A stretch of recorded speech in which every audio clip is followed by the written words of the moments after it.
Hello, everyone. My name is Mike, and this is Matrix to Paradise.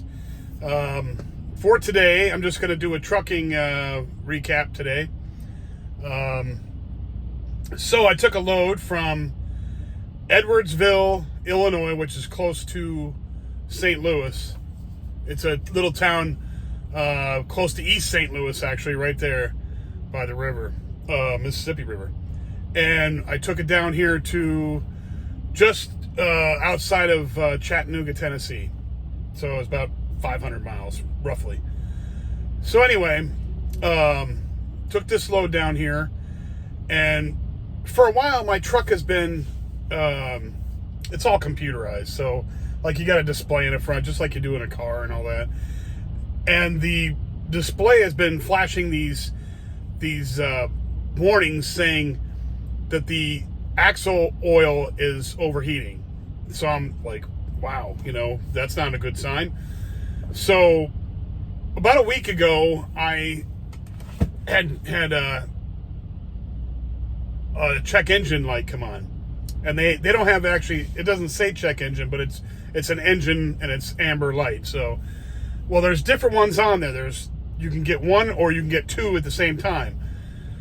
And usually the one, I was told that the one means there's a sensor going bad probably, and the two of them means the sensor's really going bad and you better get it to a place quick, or it's gonna, bad stuff might start happening to it. You might as well get it to a shop soon. Well, anyway, I didn't have the two of them show up, but I had the one show up last week, and the one was on there for about, 4 or 5 days, and then it just disappeared, so I forgot all about it. But I think it was a sensor for that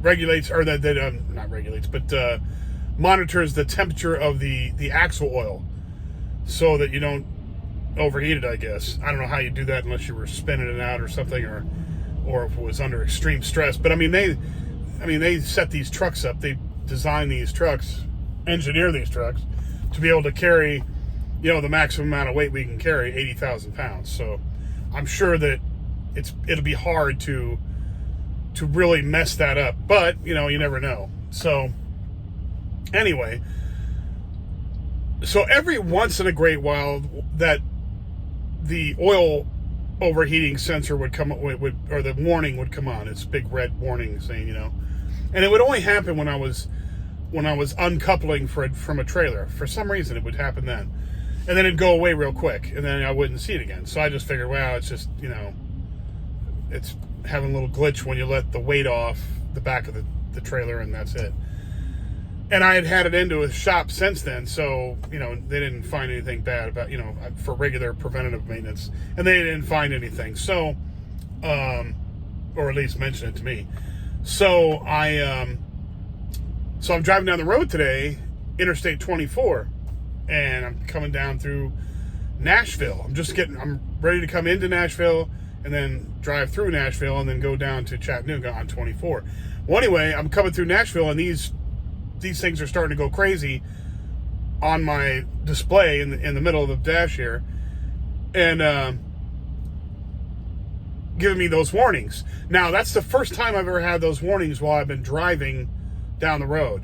So I was like, oof, that's not good, can't be good. So I pulled over and I called them and called our breakdown maintenance place in Nebraska. Called them and talked to them, and they said, well, it's most likely a sensor. If you really did have overheated oil in your axles, because it was displaying all of them, all the ones, because you got 3 axles on the tractor and it monitors those. So it was saying all of them were overheating. So I'm like, what the hell? So he's like, yeah, it's probably a sensor. You just got to get it to a shop and get it taken care of. So I'm thinking, well, I got to get this done because it's driving me nuts, because you can't see any other, when those come on, you can't see anything else on there. You can't see how fast you're going. Well, you can if you looked at the analog gauges, but you're so used to looking at the ones. Anyway, so I just don't, I want to get it fixed. I don't want to deal with it anymore. So no big deal. So just so happened that I'm only about 50 miles away from one of our terminals up close to Knoxville here. And so I'm just going to drive up there tomorrow morning, get that taken care of. Well, here's the hook. So they're constantly trying to keep you rolling, which is a good thing, really. So they give me a pre-plan to accept or deny. And I'm like, well, I really don't want to take a load when I'm going to the shop, because the last time I did that, I had all kinds of problems. So what happened was, our main terminal is up in Lincoln, Nebraska, and I was up there getting my truck taken care of. Well, I had to get a preventative maintenance. It was like the last, I couldn't go any further. They said, you got to get this done. So I got it there, but they gave me a load. Okay. So I go into Lincoln, Nebraska terminal with a load on, and I drop it, and I take the truck and I just drop it out in their yard there. It's got to be delivered in Lincoln, but not at the terminal. I got to take it to someplace in Lincoln. Well, I thought that they were going to just let me drop the load in the yard and have somebody else take it down there, like a day cabber or somebody like that. No, not at all. They were expecting me to do it. And I was like, okay, I'll do it, but I don't know if I'm going to have the time because they're working on my truck. And sure as you know what, the truck wasn't done and the thing's got to be down there. So I'm like, I heard all kinds of crap about that. I'm like, how am I supposed to control that? Well, luckily they got I told the guys in the shop, they got my truck out and I was able to take it down there. Then I brought the truck back and they worked on it some more. But it was like stress that I didn't need. I was like, So today I dropped the load here near Chattanooga. I dropped the load that I brought from Illinois. I dropped it. I got an empty trailer and I came over to the Loves, and I called, and they had already sent me a pre-planned load. And I told them, I said, look, I'm going to go up to the terminal and get my truck worked on. I don't want to be under a load, responsible for a load, when the guys in the shop are working on my truck, because I went through that before and that was a nightmare, and I don't want that anymore. And she was really nice to me, and she said, okay, I understand that. So they're going to leave me alone. So I'm going to get my truck in there, and hopefully they're done with it really quick, and I probably could take the original load.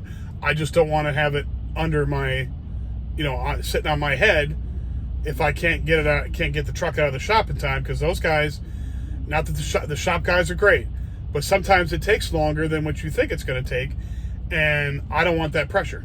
So, So anyway, got that taken care of, and this guy's turning around in here, moving the trash cans. Anyway, so I got that taken care of, and it should be all good. But yeah, there's some things, once it happens to you, then you're like, that's not going to happen again. And this is one of those things. And it's one of those things that if I was still training people in trucking, I would let them know this. Don't take a load if you've got to take the truck in to get worked on in the shop. Even if it's your own people, like Crete shop, you cannot do that, because they never can predict the time that they're going to. Plus, you might take it in there and they say, oh yeah, bring it in at 7:00, and they don't even start working on it until noon or 3:00 in the afternoon or whatever. And then you're like, what the hell? So, and then even worse than that is if they do take it in at 7:00, then they take it into the shop and they pull stuff out of, pull it apart, and then don't finish it, and then you really can't take it then. So, yeah, it's just funny how, you think that something like that wouldn't be an issue normally, but sometimes it is, and you have to keep on top of it, or you're going to hear all the crap about it. So, when you go through certain situations, you're like, nah, I'm not going to go through this again. Nope, we're going to nip this in the bud. and since the drivers have, pretty much have, they're the captains of the ship, so they can pretty much say, look, this is not going to work out, so let's just, let's work on something else. Anyway, that's all I got for today. I will see you again on Sunday and Monday. That's what the schedule I'm going to keep here. I'm going to try and keep this schedule going. Monday, Wednesday, Friday, Sunday, and then start the week over again on Monday. That's what I'm going to do.